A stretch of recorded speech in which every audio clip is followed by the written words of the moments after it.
各位观众朋友，大家好，欢迎收看健康大实话节目，我是主播张宏志。在我过去担任安养机构院长30多年的岁月里，我看过太多长辈晚年的真实生活百态。有人在晚年过得充满尊严与快乐，也有人在病榻上度日如年，充满无奈。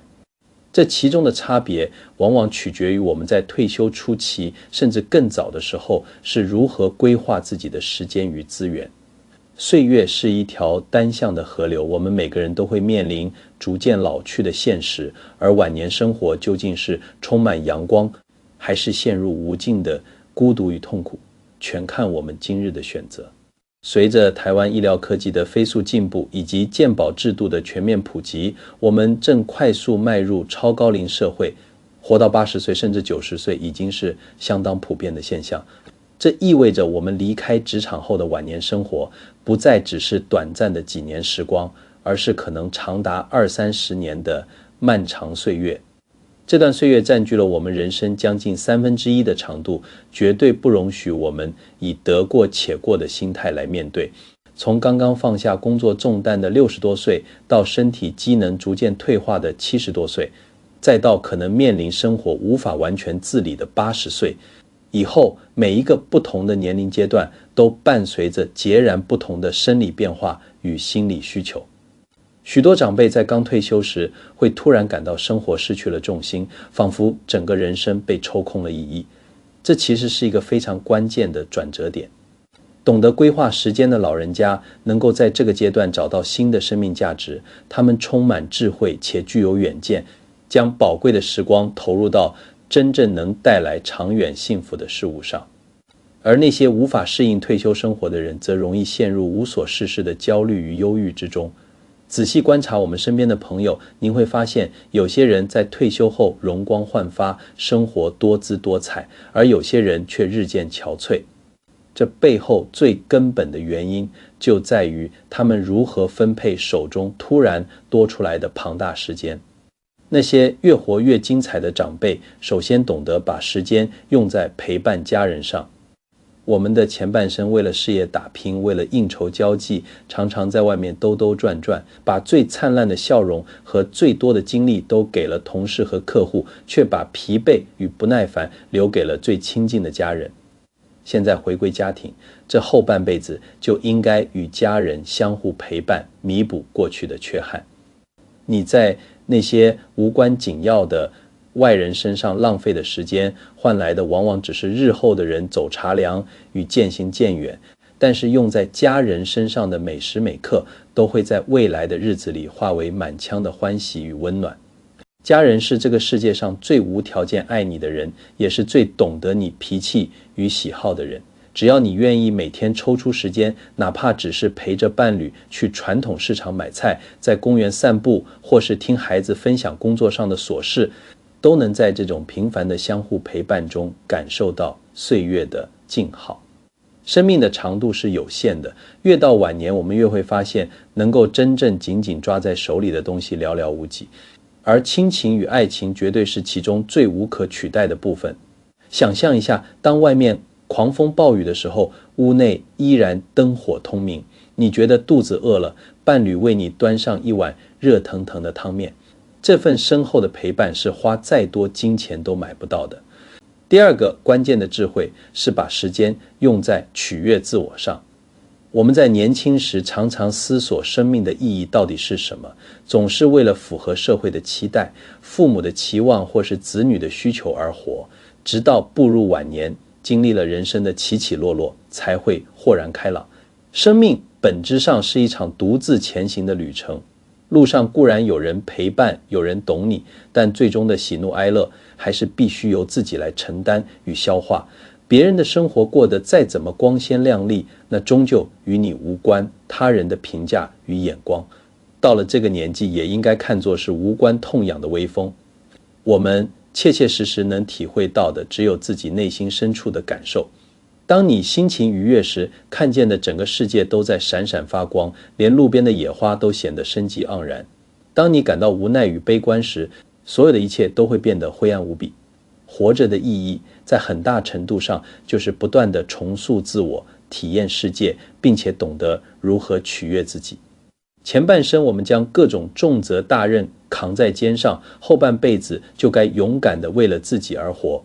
去追求那些你曾经因为工作忙碌而放弃的梦想，不管是学习园艺、四处旅行，还是单纯的在午后喝杯好茶，只要能让你感到快乐就去实行。第三个不可忽视的重点是把时间投资在持续学习上。岁月匆匆流逝，带走了我们青春的容颜与强健的体魄，但绝对不能带走我们对这个世界的求知欲。这个时代变迁得太快了，从智慧型手机的应用到各种新兴的医疗保健知识，我们对这个世界依然需要保持好奇心，否则人将永远被困在陈旧的思维模式里，到了晚年依旧对生活感到迷茫与恐慌。学习是永无止境的，读书与吸收新知更没有年龄的限制。许多医学研究都指出，保持大脑的活跃是预防认知功能退化最有效的方法之一。到了老年，我们必须依靠自己主动去领悟，多看书，多参加社区长青学院的课程，多与不同背景的人交流。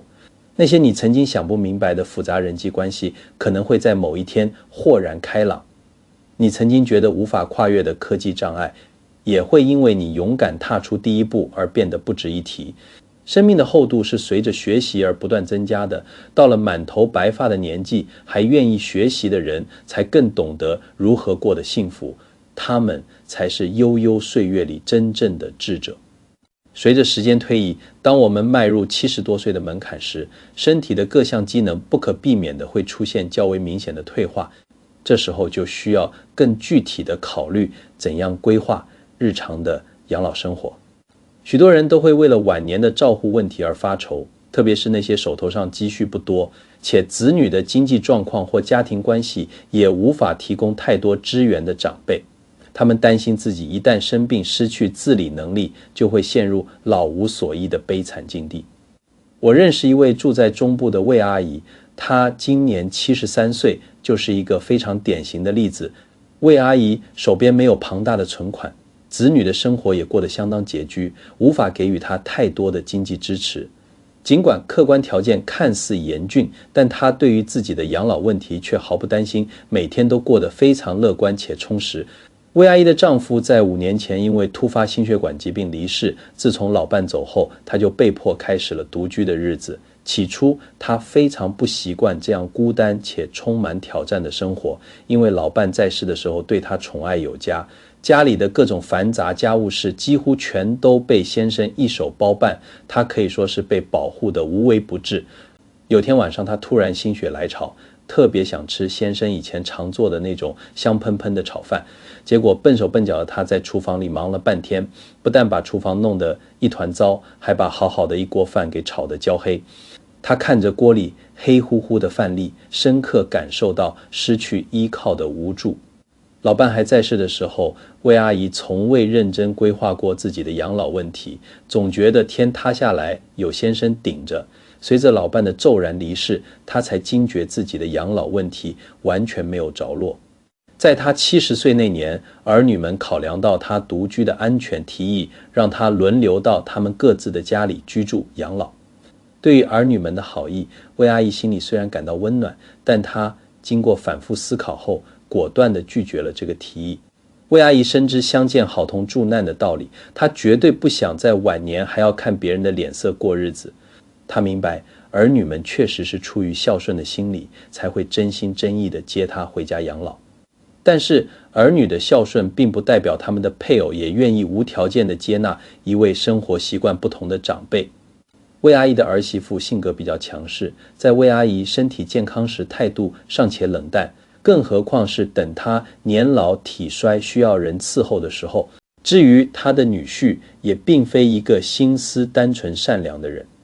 当年女儿出嫁的时候，女婿为了不想支付台湾传统习俗中的聘金，竟然编造谎言，声称自己的父亲得了重病，需要花费巨额的医疗费用，以此来博取魏阿姨的同情。魏阿姨当时同情心泛滥，毅然决然地退回了聘金，甚至还倒贴了嫁妆。直到女儿婚宴的那一天，魏阿姨向亲家公询问身体状况时，亲家公那一脸诧异的表情，才让魏阿姨明白女婿的父亲得重病完全是为了逃避聘金而编造的谎言。自此之后，魏阿姨就对这个女婿彻底反感，认为一个会拿亲生父亲健康做挡箭牌的人，品德绝对有严重瑕疵。女儿婚后，女婿也确实表现出自私吝啬的一面，从不主动承担养家责任。面对这样一个锱铢必较的女婿，魏阿姨怎么可能放心地搬去女儿家里度过晚年呢？她心知肚明，如果去女儿家养老，以她每个月2万多块新台币的劳保年金，交的少了，女婿必定会有怨言；交的多了，自己口袋空空，只会给自己和儿女平添无尽的烦恼与摩擦。于是魏阿姨认定了一个死理，既然自己没有足够的财力住进高级的护理之家，也无力负担聘请全职看护的费用，而儿女的家庭状况又靠不住，那么晚年唯一的出路就是彻底依靠自己。有了这个念头后，他开始积极改变生活方式，并总结出3个必须坚持的法则。第一个法则是，无论天气如何，都必须坚持不懈地锻炼身体。老年人持续进行适合自己的体能训练，能够有效延缓心血管功能退化，促进血液循环，预防高血压、高血糖、高血脂这3高疾病。规律的运动还能提升骨质密度，防止肌肉力量过度流失，预防肌少症的发生。魏阿姨即使遇到梅雨季或台风天无法外出，也会在室内进行安全的居家锻炼，例如靠墙静蹲。这是一种对心肺负担较低的低冲击力运动，可以有效强化下肢肌肉群。第二个法则是保持良好的生活方式与豁达的心态。健康的身体绝不是单纯依赖名医或药物，而是根源于每天按时就寝，3餐定时定量，并且尽量遵循少油少盐的清淡饮食原则。除了饮食，心理状态更是健康的灵魂。许多临床医学研究都指出，高达60%以上的慢性疾病与长期的负面情绪有着密不可分的关联。如果老人家能够学会放下对子女的过度干涉，放下对金钱的无谓计较，心中不为闲事烦恼，每天心平气和地度过，许多疾病自然会退避三舍。魏阿姨将专注力放回自己身上，每天种花、听广播，这种精神上的放松让她的健康状态获得了惊人的改善。第3个法则就是必须尽量为自己存下专属的养老准备金。虽然魏阿姨每个月只有2万多块的年金收入，但她依然痛下决心实行严格的财务纪律，打算每个月硬是存下一部分的钱，专门作为未来失能时的长期照护储备金。她清楚地计算过，自己应该还有10几年的黄金时间可以维持自理能力，她必须在这段时间里尽量累积财富。等到未来某一天真的不幸彻底失能时，她就可以动用这笔资金去聘请居服员或是入住养老机构。他甚至做好了最坏的打算，如果手边的现金不足以支付护理机构的费用，他就会毫不犹豫地将现在居住的老房子卖掉，用换来的现金投入寻找一家优质的安养机构度过余生。这就是他为自己安排的最后一条退路。长辈们如果没有丰厚的财产，就一定要坚持规律锻炼，保持清淡饮食与快乐情绪，并且尽最大可能地存下救命的养老金。只要能做到这3点，即使面对未知的晚年，也一定能拥有一份踏实的安全感。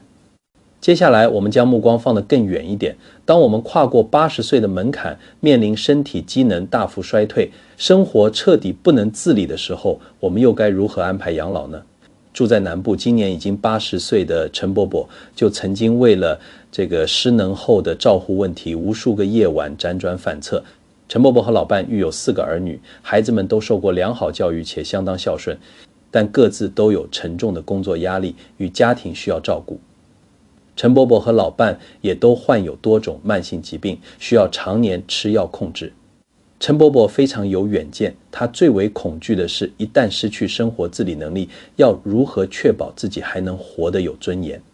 为此，他召集了儿女们进行了一场前所未有的实验，亲自以失能者的身份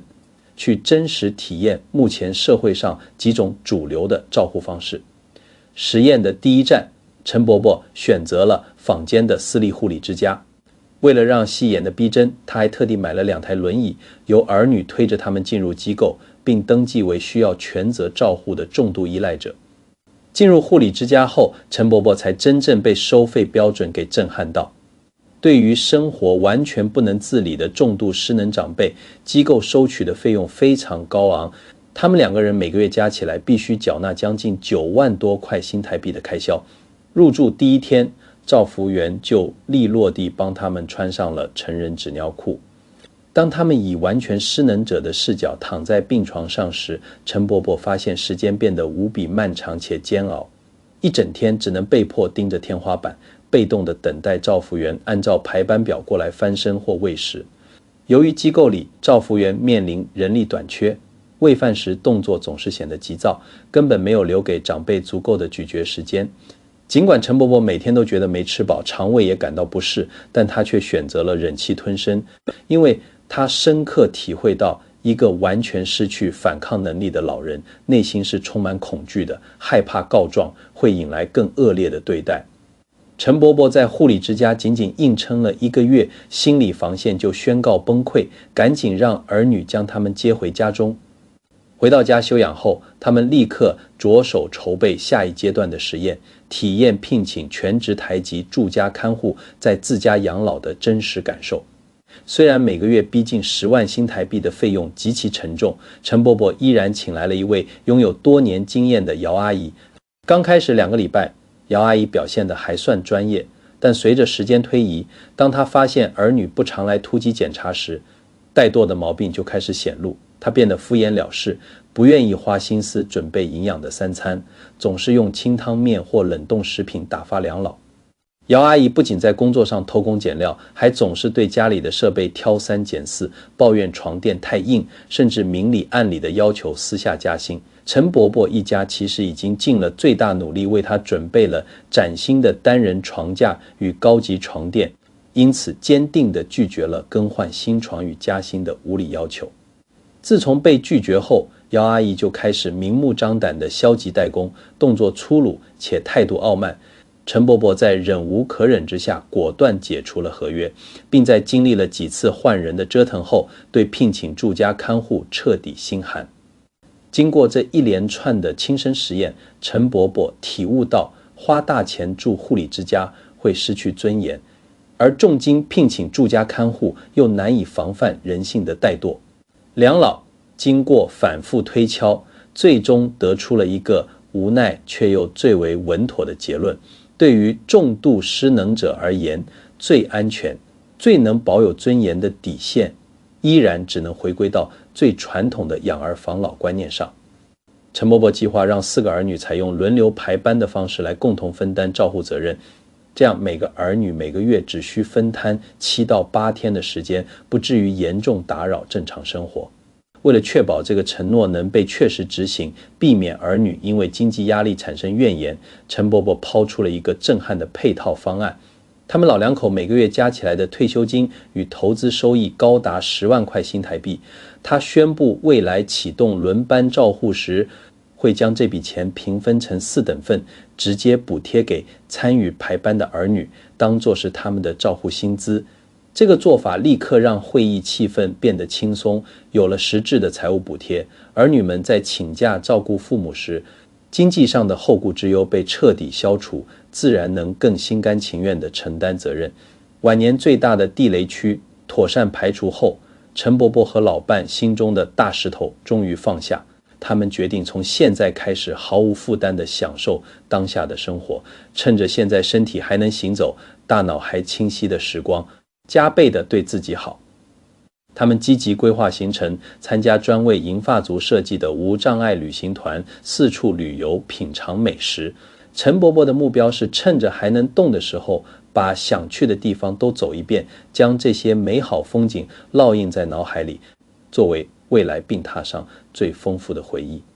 陈伯伯的实验印证了在目前的社会环境下，由亲生子女照顾确实是最能保有尊严的归宿。但他能做到这点，是因为同时具备了孝顺的子女与丰厚的财力这2个黄金条件，并不是每个家庭都有这样的资源。这就回到了我们一开始讨论的，如果缺乏资源，更需要提前透过锻炼与储蓄来建立防线。生老病死是自然规律，我们一定要鼓起勇气，提前正视这个攸关尊严的问题，提早筹谋，才能在暴风雨来临前筑好堤防。各位观众朋友，听完今天魏阿姨与陈伯伯这2个充满智慧的真实规划故事，您对于自己的晚年生活，目前最看重哪一种准备方式呢？如果您赞同魏阿姨靠自己锻炼存钱不麻烦儿女的观念，请在留言区打上数字1。如果您更倾向陈伯伯与儿女提前规划，提供实质补贴的做法，请在留言区打上数字2。当然，如果您有其他更棒的独家养老秘诀，也非常欢迎您直接留言，把您的智慧分享给社群里的所有朋友。如果您觉得今天的分享对您或是您的家人有启发有帮助，请不要吝啬您的支持，帮我们这支影片按个赞。更欢迎您把这支影片转发分享给身边的亲朋好友，大家一起提早为充满尊严的晚年做好准备。让我们一起提早规划，活出精彩的下半场。我是主播张宏志，感谢您的收看，我们下期节目不见不散。